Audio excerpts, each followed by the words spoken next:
Complete game coverage of the Cougars is right here on the KSL Sports Zone. It's a huge Big 12 battle for the Cougars as they head to Cincinnati for a showdown against the Bearcats. Your home for the best coverage of Cougar football is right here on 97.5, the KSL Sports Zone. You're locked on to JJ and Alex on 97.5, the KSL Sports Zone. Welcome back, everybody. JJ and Alex, 97.5, the KSL Sports Zone. Had Seattle native Jimi Hendrix right there. Don't worry. I never hate hearing that song. It's kind of crazy because, this is just the worst recording ever. They're all, hey, man, could you record this on a wax cylinder while you're high? Sure.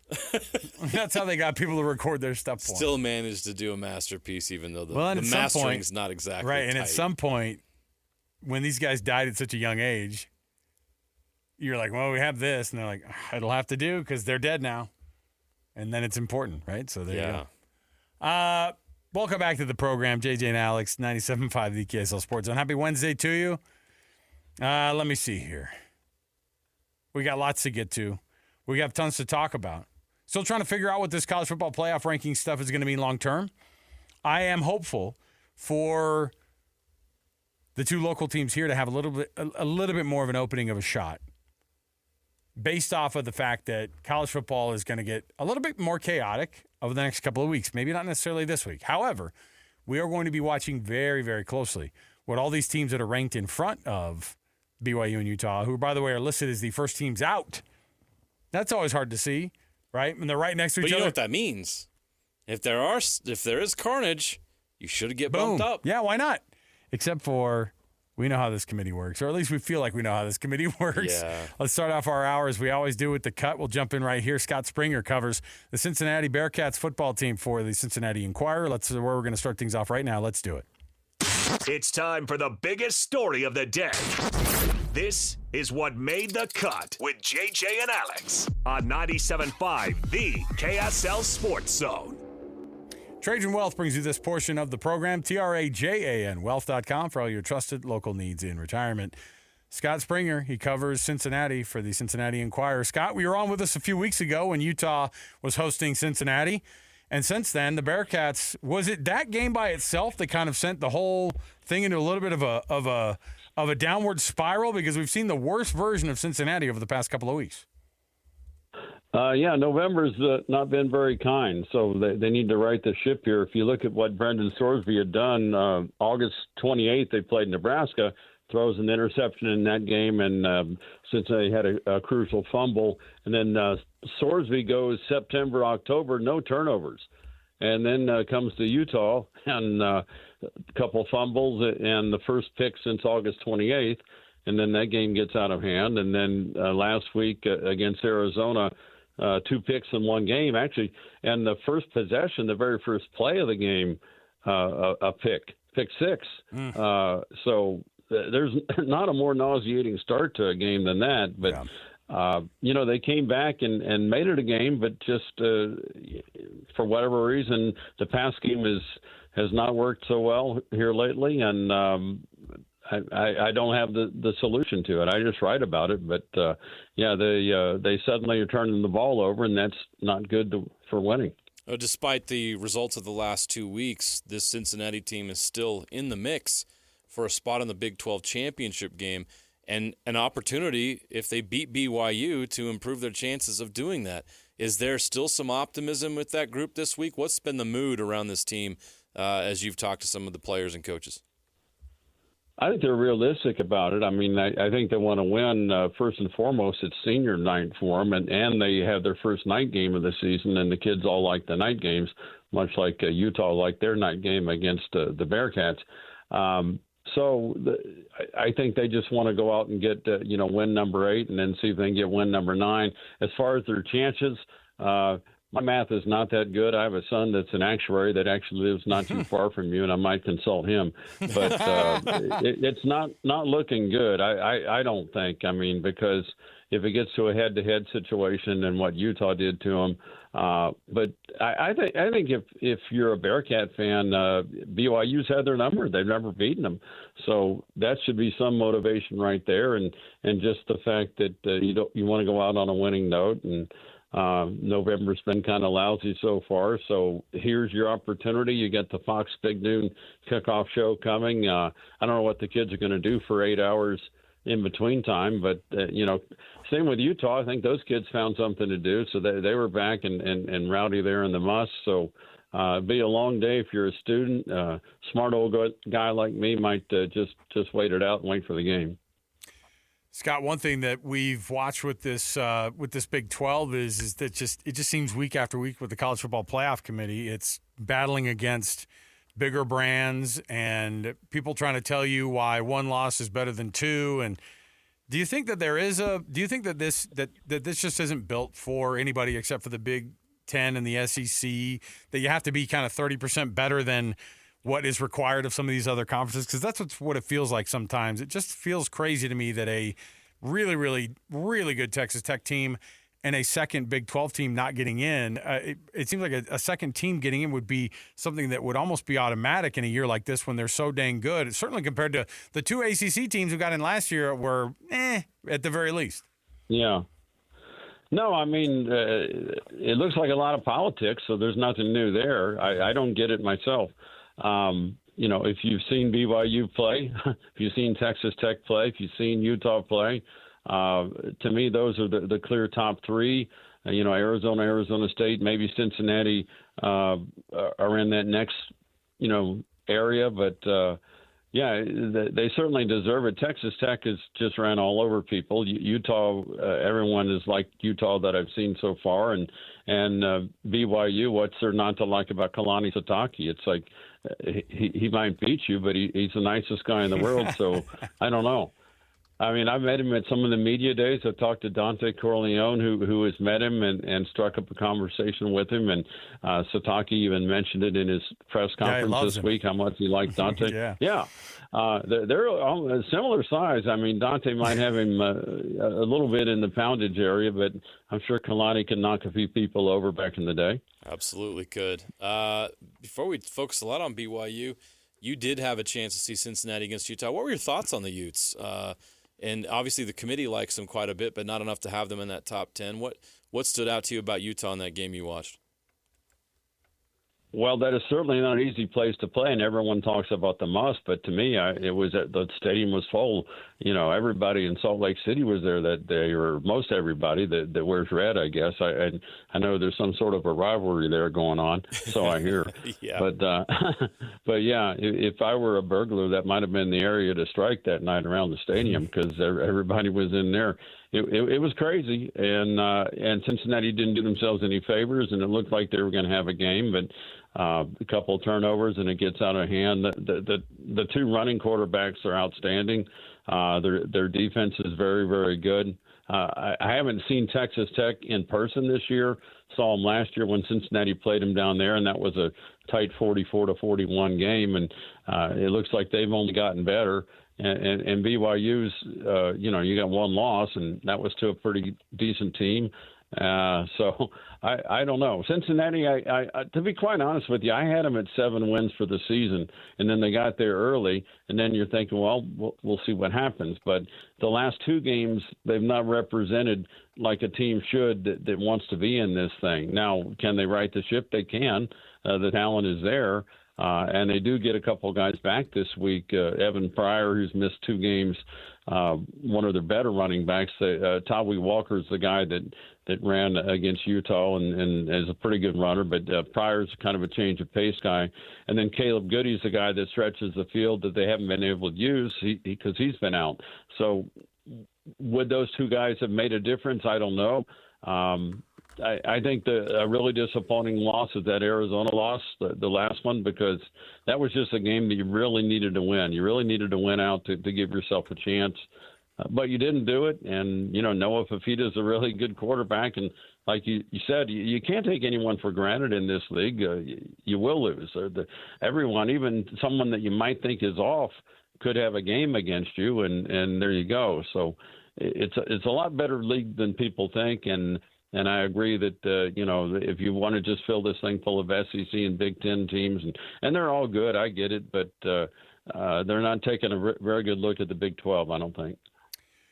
Scott, what do you think that this BYU team presents challenge-wise for Scott Satterfield's guys? Because, I think that people see these two teams, and everybody who's watching it goes, all right, this might be the last chance for a team to upset BYU. They've got UCF at home Thanksgiving weekend.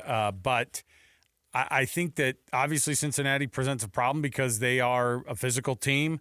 They run the ball well, on top of the fact that Brendan Sorsby before the last couple of games has been, outstanding. And what is it that this BYU team does that scares teams that get ready for them? Well, they're awfully tough, and I think people are just, they have a little bit of mystique about them. Most of the time people have to come across a couple time zones to come play BYU, and that's not the easiest thing in the world to do. And let's face facts. Some of the kids are on missions, and that takes a lot of dedication. I have friends that went to Army and Navy and the military academies, and I always thought that the academies sometimes could wow people because, you bring your team in, your team maybe takes a tour of the facilities, find out what these kids do, and next thing you know, you think they're superhuman or something. And it's a credit to what they do. It's a credit to what the Cougars do. I don't know if it's a mystique. Certainly the fan base shows. I guarantee you that the game is sold out, and guarantee a lot of BYU people will be there. I got an email about a separate BYU tailgate thing, and they were actually, donating some money and things like that. So they'll show up, and that's what Cincinnati has to learn about the Big 12. The problem here in Cincinnati and some of these pro towns is, you don't just have the college. You've got other things going on, and you don't quite understand in some of these Big 12 towns how big college athletics is, and not just football and basketball, but the other sports. Everybody's really into their college there, and that's something that it works sometimes here. To be honest with you, here in Cincinnati, when they're winning, everyone's with them. If they're off a little bit, it's like, well, there they go again. And yeah, they're frankly kind of spoiled because you have the Bengals and the Reds and that type thing going on. I think Houston has a little bit of that problem, and anyone else that has pro sports near them. Yeah, absolutely. You look at BYU and Utah, Texas Tech, even Houston's in the mix. These are schools that want to get to the college football playoff for the first time ever.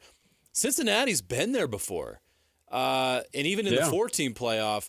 I'm curious. I wanted to ask you, how did that program benefit from that, or what did they do to not take advantage of that other teams in the conference can learn from?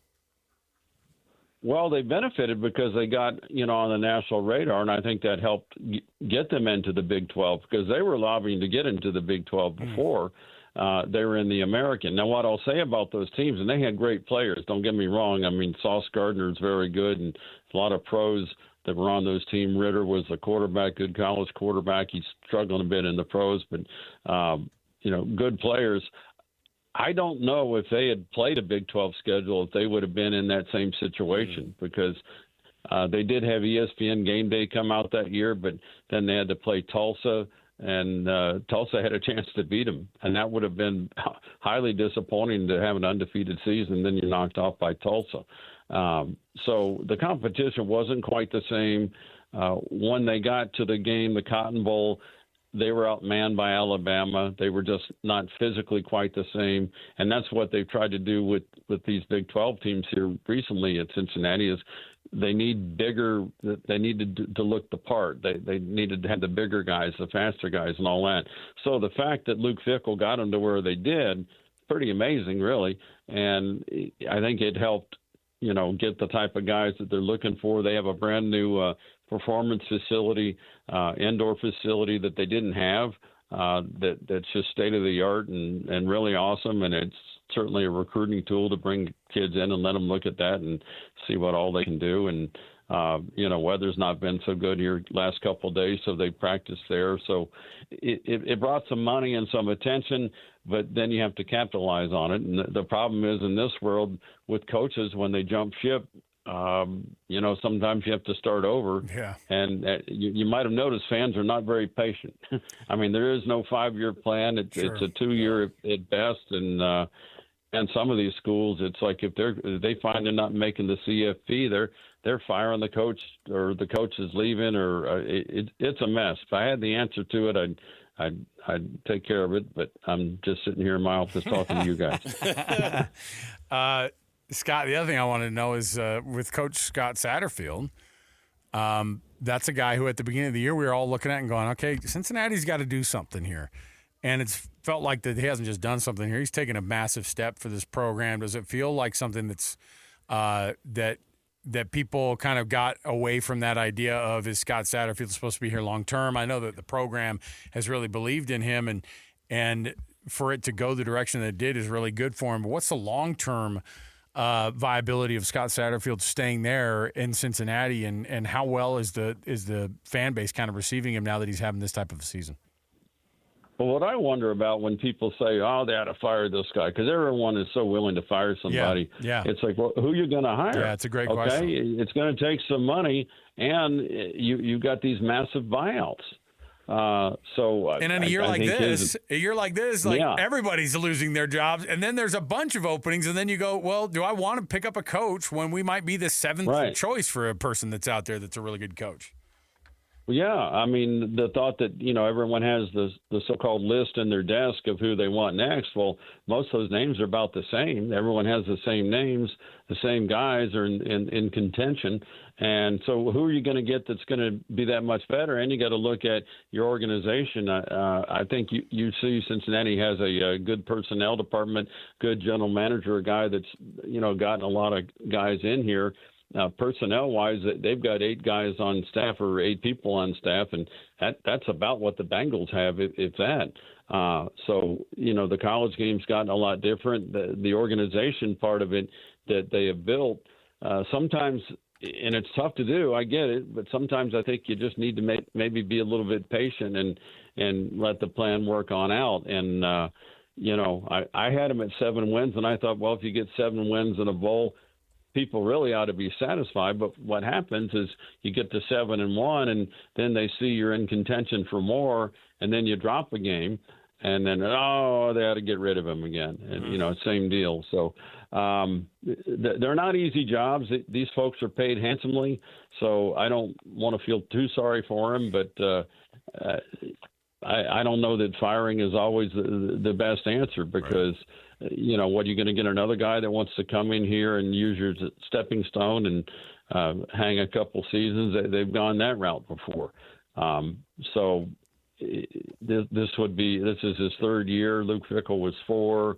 I think we had Tommy Tuberville for 5, and his last season was when BYU beat him last time, and then he exploded on a fan and became a senator. So life is very strange. Yeah, that is wild. So here in Utah, when College Game Day or Big Noon Kickoff brings that show to town, people here go insane for it. I'm curious, how do people in Cincinnati react to a big event like that coming to town?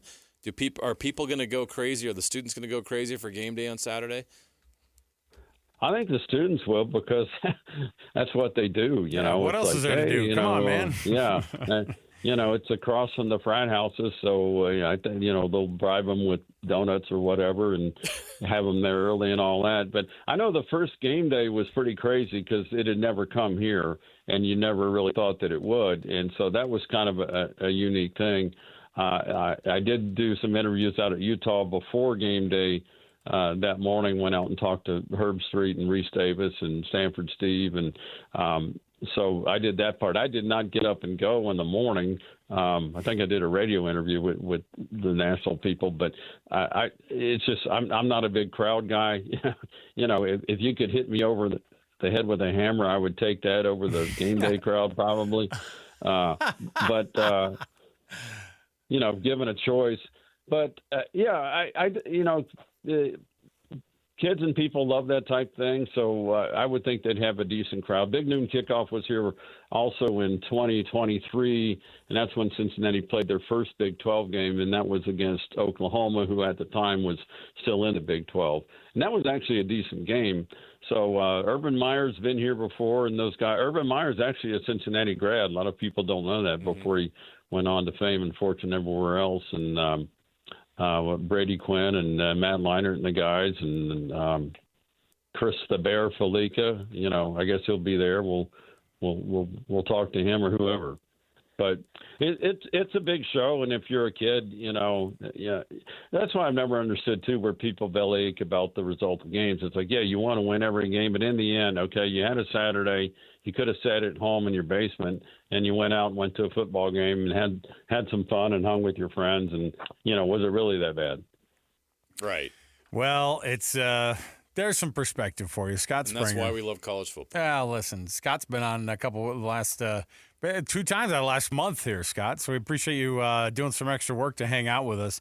And I'm glad. I'm hoping to get a billboard there. That's I was looking for the billboard near the Red Iguana or the. There you go. Get a plug to. I went to the I think it was called the breakfast place, the Park Cafe. Yeah. Maybe it was across from a park. Excellent little Absolutely. spot. Yep. What did you order? Yeah, outstanding. What'd you get? Good. Oh, goodness. I had something. See, I thought I was getting like a pancake on the side, and I was thinking like, you know, pancake, frozen food pancake. It's like a plate-sized pancake. Yeah. And that was in addition to whatever omelet that they gave me. And I just sat up front there by myself. But man, they were putting out the food, and it was busy, and it was very awesome. I told my son and daughter-in-law that live in Sandy, I said, you need to go to this place, go there and eat. You know, I went in there and ate like I was heading to the electric chair. Well, he's incorporated the electric chair. I'm glad that wasn't your last meal, Scott. He's incorporated the electric chair and being hit over the head with a hammer, both in one interview. He loves life. He's Scott Springer. I'm really a little bit more upbeat than that, but no, I got you. Yeah. Look, well, I get it. We're all the same way now too. We're in our 40s and have a bunch of kids, and so it's like, call me when you guys all wake up and game day's already been through most of it, and tell me what their picks were, because I was doing this. Things like giant pancakes really truly excite us. See, that gets us going. Yeah, absolutely. Scott Springer, Cincinnati football for the Enquirer there in Cincinnati. We're looking forward to it, and have fun there, and we'll see how this result holds this weekend, and we're looking forward to having you on again, of course, when these teams all match up again next year. All right, you got my number. There you go. Scott Springer, everybody. I like Scott. Yeah, it's great to get to know a lot of the media that covers these teams across the country. Yeah, he's got. Look, we know we have Scott Springers in our market still, right? Oh yeah, the guys who are like grizzled veterans. They've been doing it forever. Yep. And the perspective is, that sounds like fun. You have fun covering that over there. I'm gonna get this interview over here going. You guys have fun covering the event that's covering the event. Yeah. I'll cover the event. So there you go. But man, it's crazy. Okay, so what is this then? Napolis, help me out. What is the coverage of? We've had how many Big Noon kickoffs have been associated with BYU or Utah this year? Is this the 5th? Big Noon kickoff. It's 3, right? So we hosted Big Noon kickoff both at Utah and BYU. Game day came to the Cincinnati Utah game, and now BYU's got game day at Cincinnati. Big Noon kickoff also down in Lubbock, or was that game day? Game day. That was game day. That was game day. 5, yeah. So that's 5. 3 game days in a year. 2 of them on the road. 3 game days, 2 Big Noon kickoffs. Crazy. No, and then Big Noon. Hold on. Yeah, 3 Big Noon kickoffs, 2 game days. Right? Isn't that what we said? 2 big game kickoffs, 3 game days. No, because Big Noon was Big Noon now in Cincinnati, 1 down in Provo, 1 down in This one is over. College Game Day in Cincinnati. This is ESPN. No, this is Big Noon. No, it's not. Is it? Guy. I just Googled it, Guy. College game days in Eugene. Yeah, man. How did I get that backwards? And Dave Portnoy keeps pumping it because he's Provo Dave. He's like, Provo Dave's going to show up this week. So Provo Dave's going to talk some love on BYU. You're right, Big Noon. But still, honestly, though, we've had this discussion before. I think Big Noon Kickoff does it better now. I think they're a better show. Don't they have I feel like they have better more fun. personalities. I feel like they have more fun. They do. All right. And that's with, Saban, the best it's ever been. Herbstreit, he's got a dog with him. Saban's boring. He kind of is. But McAfee's awesome. I think the thing about Big Noon is that you feel like 2 or 3 people are they've got a couple of Pat McAfees over there. You know what I mean? Yeah, there's just a little bit more personality and fun on the show. And I think that Fox is allowed to be a little bit more wild than ESPN. The Barstool angle thing, that's... Oh, yeah. And that's been an Makes added a difference. benefit to their show. Makes a difference, yeah. Okay, we'll take a break. We'll come back. We've got our NFL Blitz around the corner. Don't want to miss any of that. Have we cleaned up all the stuff we need to do? No tickets right now, right? Okay, we're ready to give them away. Why'd you have to give away a 4-pack? We could have done 2 2-packs. Come on, man. I don't make the rules. We could have done 4 1-packs, all right? Give one out every 15 minutes. And 1 ticket to sit by a rando that you know also won a ticket at the Zone. All right, we'll take a break. We'll come back. NFL Blitz next right here, 97.5 the KSL Sports Zone. All the latest news and notes from the league and the locals in the NFL. JJ and Alex bring you the NFL Blitz on 97.5 the KSL Sports Zone. Welcome back, everybody. 97.5 the KSL Sports Zone. Alex, Kirry, Jeremiah, Jensen, thanks for being on the program here with us. You know what that music means? Of course, it's our NFL Blitz. Talking the NFL, the biggest sports league in the history of planet Earth. Am I wrong? I mean, maybe some of these soccer teams can make claim.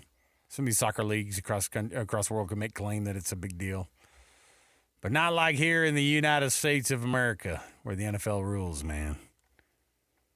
Browns quarterback Shedeur Sanders, hey, he's going to make his first start. JJ, he will be the 42nd starter in the past 29 years. He gets to add. Someone's got to add another name to the patch back wall of the jersey. Oh yeah, 42. 42, and they brought it up, and they go, "You're the 42nd starter." Oh my! For the Browns in the past 28 years, and he goes, "That's a good number." I was like, "That is a terrible number, buddy. I don't know why you just said that's a good number." Hey, that's a good number. Cleveland, where quarterbacks go to die. Do you think Shedeur Sanders will ever make it in the NFL? Yes. This is me being absolutely serious. I'm not trying to be mean. What do you mean by make it? You got to define that better. Sorry, do you think he's a starter in the league?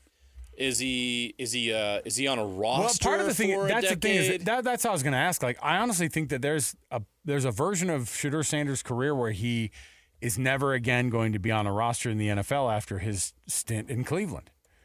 That teams won't want to deal with the stuff that he ends up doing. And I say that it's not like he has some sort of like inappropriate, thing going on in the background, but he just draws attention and he doesn't need to when he's not playing. And so he draws kind of negative attention. Is that his fault or I don't know. Our fault in the media? Oh, don't do that. Sorry, since 1999. 42nd different quarterback since 1999. So, yeah, in the past 26 years, 42 quarterbacks. Not bad. It's ridiculous. Who's made the most starts, by the way, in that history? Ooh, that would have been a great top 10. Yeah. Most starts by a Cleveland quarterback during that tenure. Okay. Like the Baker Mayfield. Tied for number 1. Who's great the other? Guess. Anderson? Very, very close. He's number 3. Okay. Who am I missing? It's named after a piece of furniture. Come on now. Tim Couch? Tim Couch! I didn't even think he was in. He was in that group. Did he make it to that point? He was in that group. 59 starts along with Baker Mayfield. I guess they gave him the benefit of the doubt because he was the number 1 overall pick. Yeah. Then after that, the list gets weird. Ty Detmer's in that mix. Oh, let me go down and see where Ty Detmer is, my guy. I mean, he didn't play a lot of games there, but he set an interception record there, I believe.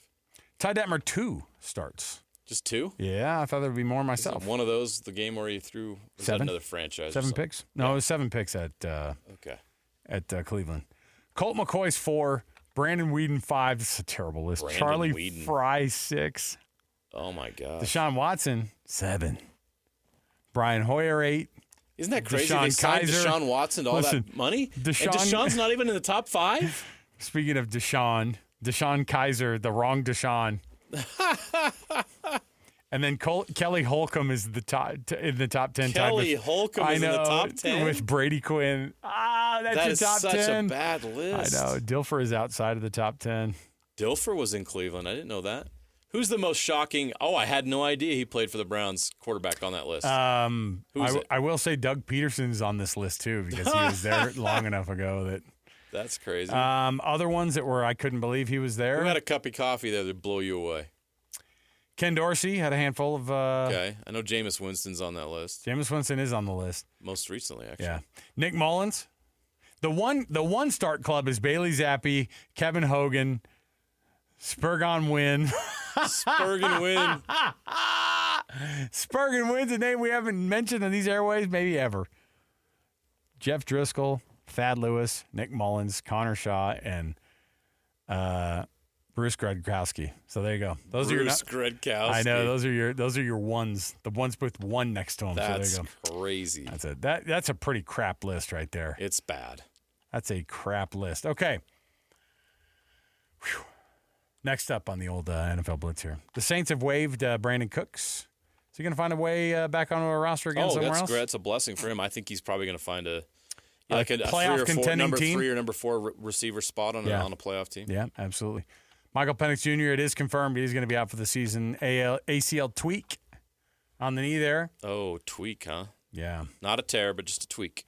Well, they were worried that it was going to be a full tear, and it was not. Which actually, I've heard doctors news. say it's actually bad. Yeah. They kind of almost prefer you to tear the whole thing. So they can work just with it better. It properly. Yeah. Let me see here. Mason Rudolph going to get the start for the Steelers, coming up against the Bears. Thanks to the. Is it a broken hand? Is that what it was? There's a small fracture in his left wrist. Okay.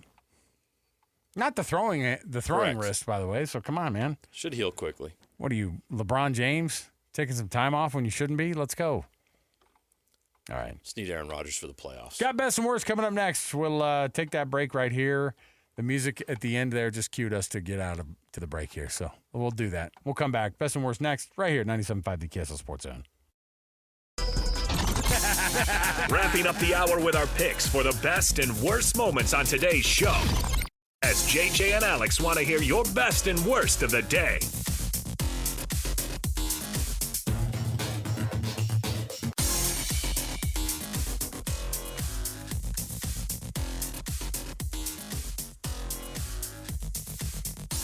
All right, everybody, welcome back. Best and worst brought to you by the good folks at the Doug Smith brand of dealerships in American Fork, Spanish Fork, and in Linden. Nobody knows cars like Doug. By the way, yeah, look, go to Doug Smith. Tell them that we sent you there. They'll buy your used car, too. They love those things, man. They'll give you a good price for it, too. Come on, let's get it going. Best and worst. Here we go. Here's what I've got. I brought it up earlier, but now it's official. ESPN and Major League Baseball have reached a 3-year media rights agreement. The Major League Baseball folks announcing a 3-year deal with ESPN, NBC, and Netflix. How about that? But more importantly, the NBC family is going to have football, baseball, basketball. We got you covered, man. Yeah, year Let's round. go. So Sunday nights, all through the calendar right now are going to be full of either NFL football, NBA basketball, or Major League Baseball on KSL 5 on Sunday nights. So we're excited about that. So this past postseason, by the way, from a numbers standpoint, I know we talked about ratings before. We talked about what cities watch them the most. This was the most watched postseason in 8 years. It should have. It was That's awesome. a big deal. It was dramatic. You had that big Game 7 between Seattle and Toronto, big Game 7 between the Dodgers and the Blue Jays. Tell me how much of a big deal it is knowing that, like, the last 8 years, viewing habits have changed quite a bit. That's a massive accomplishment to be able to pull that off. Especially with baseball, because a lot of people say that baseball is dying. And At least as a TV product, young maybe, people yeah. are not interested in baseball. Mm-hmm. And so when you see a ratings increase, it shows that you're bucking that trend, which is important. And so baseball needs a period of growth. Baseball needs to do a lot of things. I think expansion is going to help, getting into new markets. They have to do some things to get the game in front of the right eyeballs, and they got to be on people's phones, and this deal is part of that. Obviously, Netflix is involved in this, so it shows you baseball's forward thinking on their new media deal. So does that mean Fox is the one that's the No, odd man Fox out is on still this? involved. I looked that up. Fox still has a deal through 2028, so you can still watch MLB on Fox. It was the ESPN deal. So that went out the MLB door. on Fox will have Saturday games. Fox still has the World Series. The All-Star Game, I believe, is now moving. Well, no, the Home Run Derby is on NBC. The All-Star Game is still on Fox. Okay. So Fox is not out of the mix.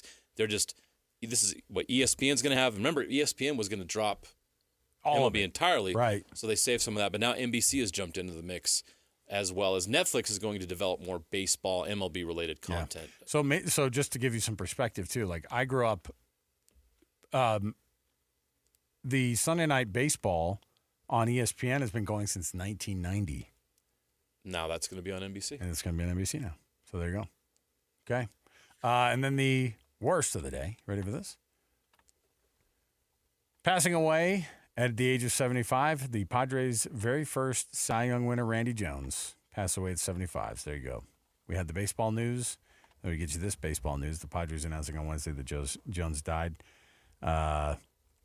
Man, by the way, that's Randy Jones, the kind of name that my dad would mention. Right. You know so what I that's mean? going back to 1976. This is the 70s. Brick Tamland covered the 1976 San Diego Padres. Whammy! Gene Tennis was on that team. Oh, yeah. Yeah, San we're seeing a Diego. lot of legends from the 70s. 70s baseball, go back and do a dig. 70s baseball was pretty wild. A lot of drugs going on and a lot of characters. I was high as a Georgia pine. We just recently saw Dick Allen inducted in the Hall of Fame. He was a character. Dave Parker recently passed away. The Cobra. When did Doc We're Ellis? losing our 70s baseball stars. Doc Ellis is insane. When did he pitch the? It was in the early 70s. Yeah, 1970. Yeah, was 1970. There you go. High as a Georgia pine. He was LSD, man. It was hardcore. Like he was way high. One of the best pitching performances in baseball. I guess that should shock you because My girlfriend woke me up and said, "You pitching today?" He said, "No." Performance-enhancing drugs are nothing new in Major League Baseball, but there's a different type of performance-enhancing drug. Go that watch that 5-minute short. Oh, it's so good that they made of him because it's like it's animated. Yes, It makes it way better. That's terrific. That whole series, they animated like the 1986 Mets too on the plane. That plane, the celebratory plane after they beat Houston, they were flying back they won the pennant and they were flying back to New York. Awesome story. Go look it up. I'm telling Napolis our producer that basically. Go look it up. It's phenomenal. All right. I'll take a break. We'll come back. We got more to go right around the corner. Don't miss any of it. Stay here. Dialed in 97.5 VKSL Sports Zone.